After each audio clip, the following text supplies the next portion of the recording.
Olá, minhas traças, para vocês que têm acompanhado aí o meu canal e viram um certo desaparecimento nas últimas semanas, pois é, eu não morri, não estou morta, continuo aqui, eu só estava envolvida com mudanças, o que para alguma pessoa pode parecer um tipo de morte também, mas eu já estou acostumada com mudança, porque nossa família deve ter sangue cigano, né? E a gente gosta de ficar fazendo mudança.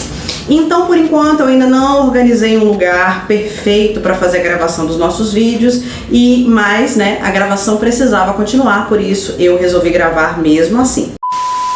E agora, como eu mudei para a cidade grande, haverá diferenças nos ruídos de fundo que vocês possam ouvir. Então, em vez de latidos incessantes de cachorros, talvez agora tenha barulho de brocas, carros, motos e outras coisas. Peço desculpa por isso, mas é assim que as coisas têm que ser. Bom, voltamos mais uma vez com um grandíssimo vídeo de resenha de livros, né, que já tinha tempo que eu não fazia, e de uma nossa querida editora parceira, que é a editora Madrepérola, que está, né, sendo parceira conosco nesse vídeo de hoje, que me enviou este livro, esta edição incrível de RUR, que é a sigla para Robôs Universais de Rossum, que é um livro do autor tcheco Karel Čapek. Não sei se estou falando certo o nome deste senhor, né? Esse é um livro de 1920, na verdade o livro é de 2020, na verdade, mas ele é baseado numa peça teatral escrita pelo Karel Čapek em 1920, que foi representada no teatro pela primeira vez em 1921. E a editora Madrepérola lançou esse livro este ano e me enviou de presente. Foi mais um financiamento coletivo e eu queria parar um pouco para avisar vocês. A Madrepérola lançou o livro As Revelações de Arsène Lupin, o nosso querido ladrão de casaca, que inclusive tem uma série maravilhosa da Netflix. E aí a Madrepérola lançou o financiamento coletivo do Revelações de Arsène Lupin, que está no Catarse. Eu vou colocar o link aqui e lá tem uma série de recompensas, incluindo o livro com mais brindes para quem ajudar pra gente colocar o Revelações de Arsène Lupin no papel. Mas hoje nós vamos falar então da resenha de Robôs Universais de Rossum e vou falar um pouco para vocês sobre distopia, ficção científica e essas coisas que a gente adora. Mas, antes de mais nada, para você que chegou por aqui agora, peço que você se inscreva no canal, caso ainda não tenha sido inscrito, e deixe o seu like já no começo do vídeo, né? Porque a tracinha, que é fã do Leia Preta Leia, já deixa o seu like, porque sabe que esse vídeo vai ser maravilhoso. Então, vamos, né, a nossa vinheta e começar o vídeo.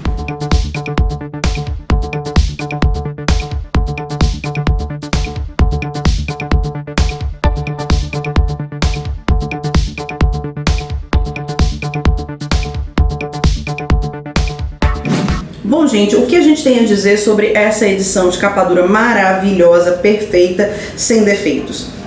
Esse livro, ele está aí de domínio público, né? E a Madrepérola fez essa edição, que é uma edição dupla, são 2 volumes.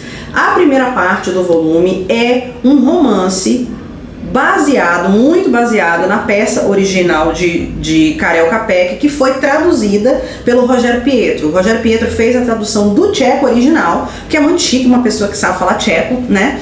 Ele fez a tradução da peça original e criou o romance que meio que trouxe os robôs universais de Rossum para a nossa realidade dos dias de hoje. Então, a primeira parte do livro, né, que é uma grande parte, na verdade, praticamente isso aqui, né?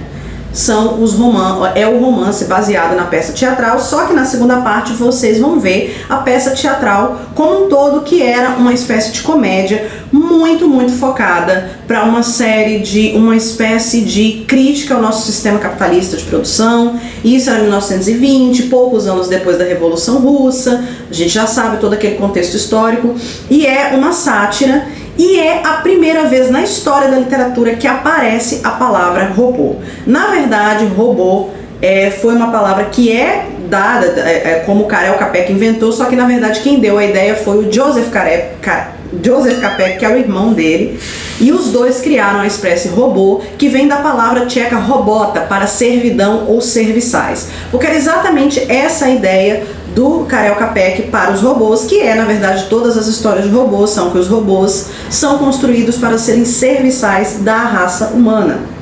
A questão é que Esse robô aqui, ele ainda não é um robô sintético feito de aço, feito de ligas de titânio e tal. Essa primeira ideia de robô como um ser totalmente artificial nasceu no livro do Isaac Asimov, Eu, Robô, eu acho que uns 20 anos depois dessa história de Ur aqui, né?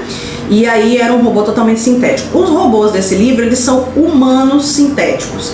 Existe uma invenção do cara chamado Rossum, que é o velho Rossum. Então tem dois Rossums aqui nessa história, que são os criadores de todo o sistema.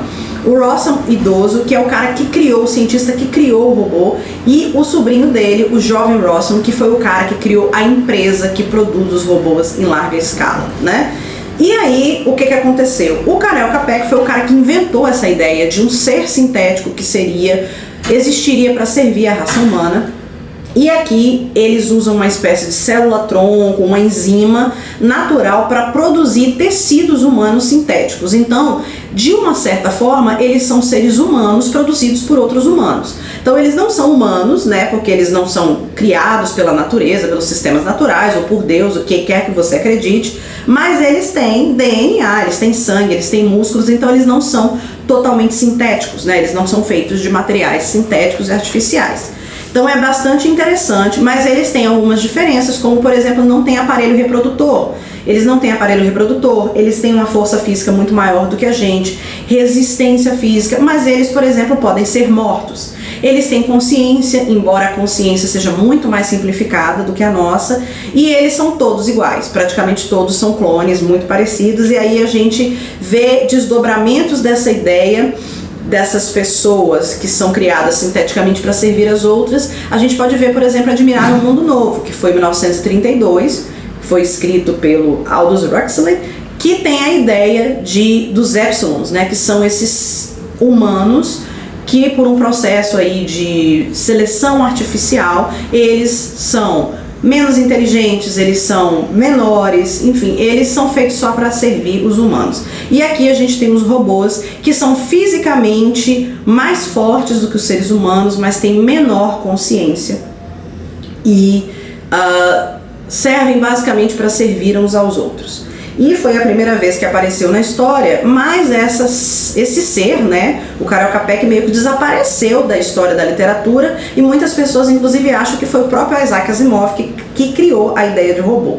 Mas acho que o próprio livro traz, né, nosso prefácio traz o porquê que talvez tenha sido esse esquecimento. Primeiro porque foi escrito em tcheco, que não era sequer reconhecido como um idioma oficial na época que o livro foi lançado. Que a peça teatral foi lançada, o tcheco não era sequer considerado um idioma oficial, era um dialeto. Então havia essa dificuldade de tradução. E também porque essa peça é muito de satirizar o sistema de produção capitalista, e os robôs de Rossum são um grupo assim que são totalmente um espelho, uma metáfora para a classe trabalhadora, ou para a forma como os capitalistas, os burgueses gostariam que a classe trabalhadora fosse, seria o quê? Um grupo de pessoas que trabalhasse sem parar, enriquecesse eles e não reclamasse. Mas vamos então à história, né, rapidamente. O que acontece? O senhor Rossum, ele quis criar um ser humano artificial baseado nas pesquisas dele, apenas, único e exclusivamente para provar que Deus não existia.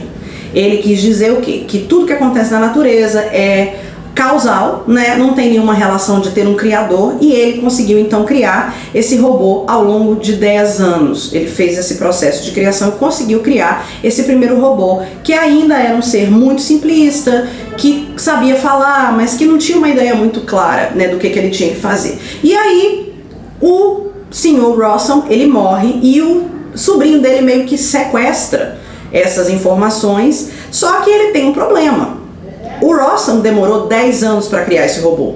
E isso, do ponto de vista da produção capitalista, não era legal. Porque se um robô demora tanto tempo para ele se tornar útil para a sociedade, perde o sentido, ele começa a perder dinheiro. Então ele desenvolve, junto com seus cientistas lá na empresa, né, na RUR, uma forma de fazer com que os robôs sejam produzidos em muito menos tempo. Então, no início desse livro, os robôs agora já são produzidos em 6 semanas. Então, eles produzem um homem e uma mulher adultos em 6 semanas. E aí existe todo um questionamento, por exemplo, de se eles não têm aparelho reprodutivo, se eles não têm consciência, se eles não são consciência de si mesmos, por que essa necessidade de, por exemplo, desenvolver aparências de robôs distintos? É o quê? Porque existe a tradição. Então a gente vê que, por exemplo, secretárias, atendentes 1920, tá, gente? Vamos lembrar. São robôs femininos, ou que aparentam ser femininos, e os outros robôs são masculinos. Então eles mantiveram algumas aparências dos robôs apenas, único e exclusivamente pela a questão da aceitação da sociedade. E aí a gente tem um momento, né, anos depois da morte do senhor, do velho Rossum, que eles chegaram a produzir robôs muito parecidos com seres humanos. E esses robôs são interessantes porque eles não têm umbigo, né, já que eles não são criados, não são gerados por uma mãe, né, eles são montados em laboratório, eles são literalmente costurados. Sai da máquina lá os pedaços de corpos humanos que são costurados, e agora eles estão cada vez mais parecidos com humanos. E eles têm um grande cientista que trabalha para eles, que faz experimentos com outros robôs e tenta criar, tem uma certa licença para criar outros tipos de robô.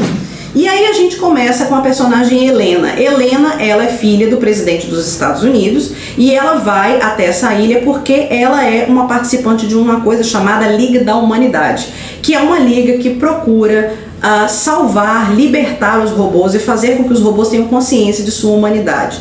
Elas têm um entendimento de que os robôs, embora sejam sintéticos, sejam criados em laboratório, eles são humanos como todos e eles precisam ter os mesmos direitos. A Helena vai fazer uma visita à fábrica dos robôs e conhece lá o presidente da fábrica, e ela faz uma visita nessa fábrica onde algumas dos seus preconceitos são quebrados, porque a empresa tem a questão do segredo industrial, então ninguém realmente sabe como esses robôs são fabricados. Inclusive, ninguém sabe qual é a fórmula original da criação dos robôs. Esse é um segredo industrial até para quem trabalha lá. Cada pedaço da fórmula fica guardado com alguns da diretoria e ninguém realmente sabe a fórmula perfeita do Rossum, né, do velho Rossum, para criar esse robô. E essa informação fica guardada dentro de um banco, né, em Zurich, lá na Suíça e tal, aonde existe o segredo da criação desses robôs. Lembrando que essa primeira parte, a parte que eu tô contando pra vocês, é o romance, né? A história romanceada. Mas ela vai e meio que quebra um pouco dos preconceitos. E ela começa a achar que os robôs não são igual aos humanos, né? Eles são ensinados a ter um certo comportamento que pareça humano, mas eles não são igual aos humanos.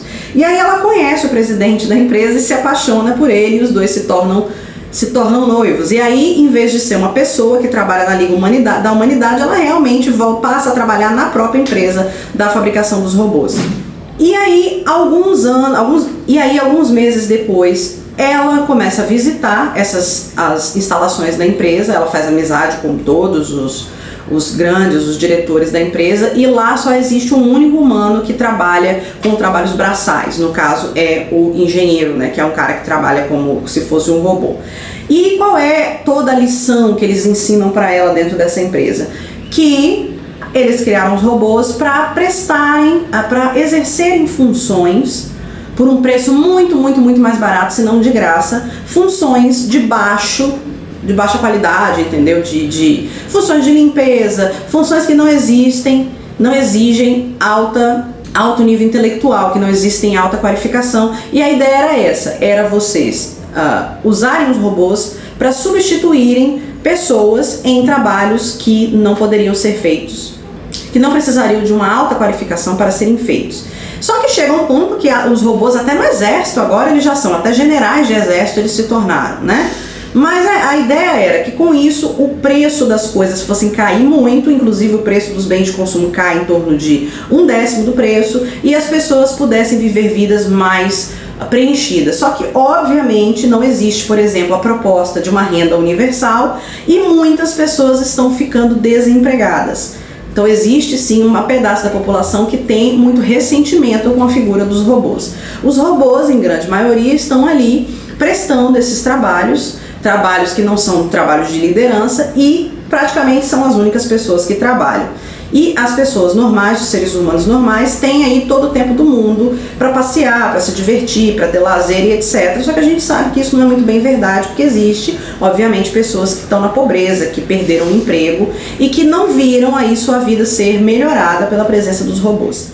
Esse grande diretor de criação, esse grande engenheiro que cria os robôs, ele tem uma certa liberdade para criar robôs diferentes e ele cria um robô chamado Radius, né?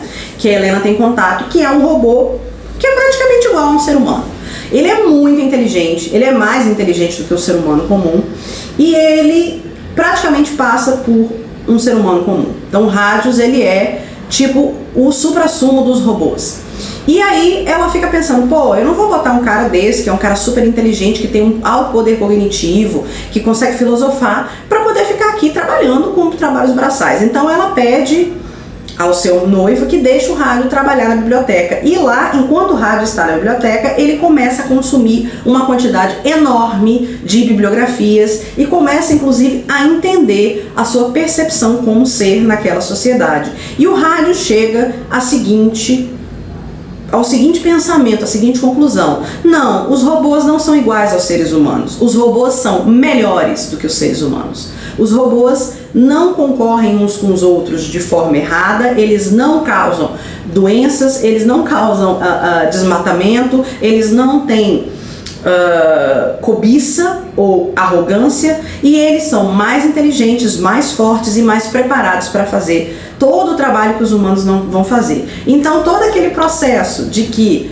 a Helena queria que esses robôs percebessem que eles eram iguais aos humanos cai pela culatra, porque o Rádio chega à conclusão de que os robôs são uma espécie superior aos seres humanos e que, obviamente, eles não podem mais servir os seres humanos. Pelo contrário, são os seres humanos que devem servi-los. E aí, meus amigos, o que vocês acham que acontece? O Rádio começa uma revolução que vai praticamente virar a vida dos seres humanos de cabeça para baixo. Ele começa uma guerra porque os robôs dos seres humanos só recebem ordens. E eles parecem muito simplistas, mas por quê? Porque eles têm uma forma íntima de comunicação uns com os outros que os humanos não conseguem entender. E eles passam a ouvir o Rádio.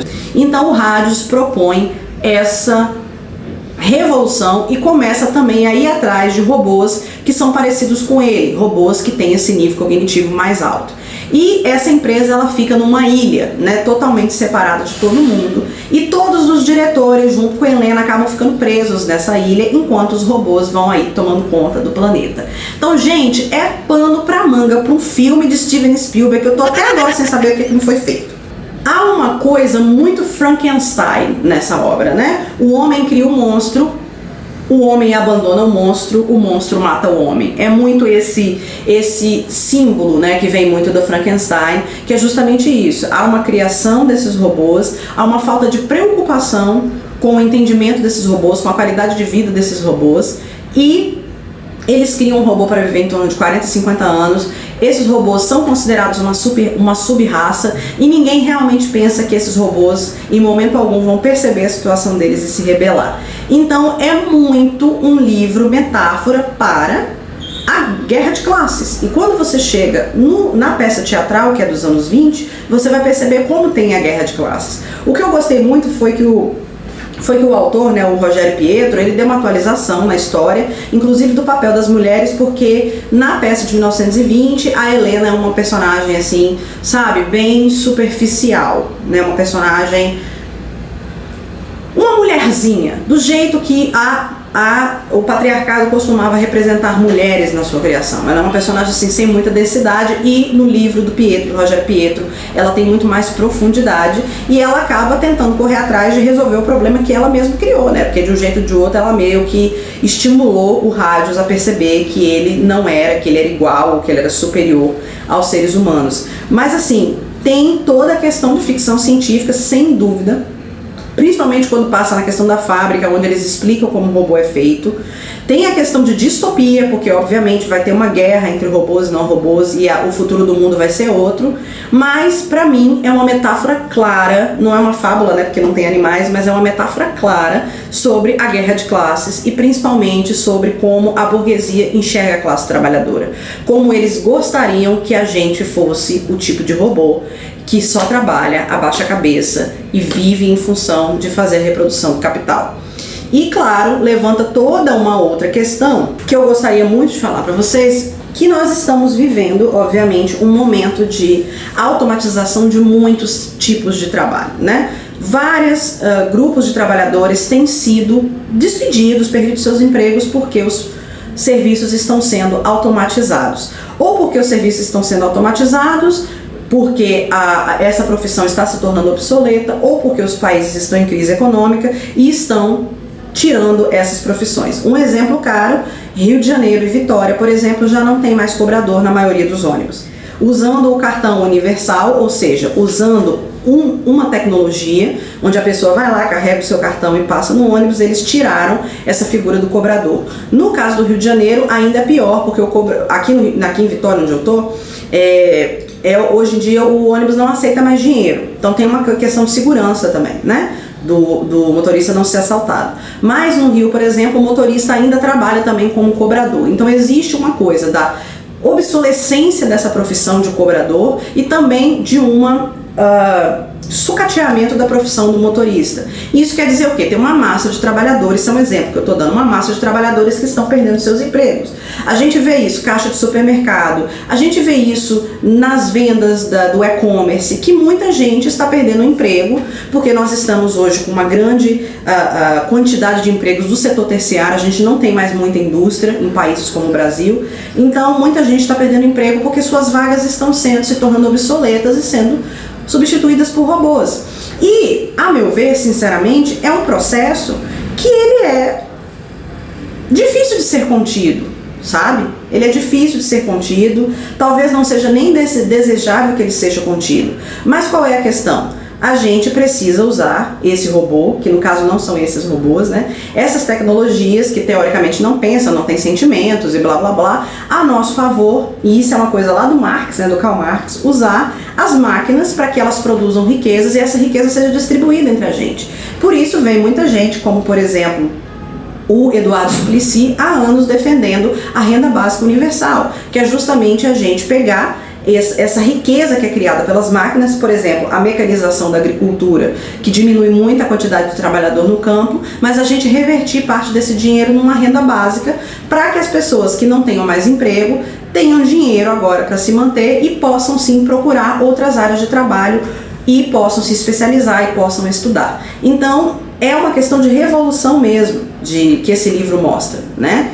Mas o que o livro também mostra? Que quando existe uma obsolescência do seu cargo trabalhista e você é substituído por um robô, mas o sistema não está interessado em te sustentar, você perde o emprego e passa fome. E aí, obviamente, você vai ficar ressentido contra a tecnologia. Então, a gente tem que pensar qual vai ser os rumos da tecnologia da agora para frente. A gente vai deixar que a tecnologia ocupe os nossos cargos, alguns cargos, e deixe massas de trabalhadores passando fome, ou a gente vai usar a riqueza que a tecnologia produz para ter um sustento universal desses trabalhadores. E sim, para que as pessoas tenham mais tempo para se divertir, para ter lazer, e não para ficar passando fome, não para virar Uber, e não para pedir na rua, e etc. Então, assim, é um livro que levanta uma série de questões, tem muitas coisas interessantes, vocês veem aqui que tem um monte de post-it, é uma leitura muito rápida e eu super recomendo. E essa versão romanceada do Rogério Pietro também vai ter algumas coisas de Isaac Asimov, a gente vai ver alguma coisa de Frankenstein da Mary Shelley, mas eu super recomendo essa versão aqui, e também que vocês leiam no fundo o teatro, a peça teatral do Karel Capek. Então, se vocês quiserem adquirir esse livro, eu tenho obviamente código de desconto no meu nome.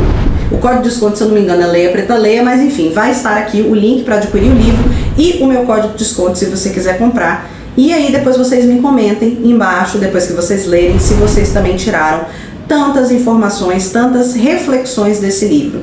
E inclusive, eu recomendo para vocês que ao lerem esse livro, também leiam o livro 21 lições para o século XXI, do Yuval Harari, aquele autor que criou o Sapiens. Tem uma parte muito interessante que ele fala sobre a revolução da tecnologia no mercado de trabalho e qual vai ser o futuro do trabalhador no futuro do mundo. Eu acho que são duas reflexões que podem ajudar vocês muito a entender esse livro aqui. Então é isso, pessoal. Agradeço imensamente vocês pela paciência de ter me esperado fazer outro vídeo de resenha. Como mais uma vez convido vocês a se inscrever no canal e deixar o seu like, e também me siga no Instagram e no Twitter em @leiaPretaLeia. Pelo menos lá eu tenho mantido algum tipo de conteúdo, mas a partir dessa semana a gente volta os conteúdos com tudo, se Deus permitir. E se essa mudança permitir também, não acabar com a minha vontade de fazer as coisas. Também entre no nosso blog em www.leiapretaleia.com.br/wp para você poder ler esses e outros tipos de conteúdo. Vou lá colocar mais informações sobre esse livro, mais questões interessantes sobre a figura do robô na literatura e na ficção científica. Eu acho que vocês vão gostar bastante. E adquiram esse livro e vamos fazer esse projeto da Madre Pérola avançar pra caramba. Eu super recomendo, além de que a edição é maravilhosa e vem com direito a brinde, né, gente? Com um pôster para você botar na sua parede. Então é isso. Muito obrigada por assistir esse vídeo. Fico por aqui e até a próxima segunda-feira, sem falta, se Deus permitir.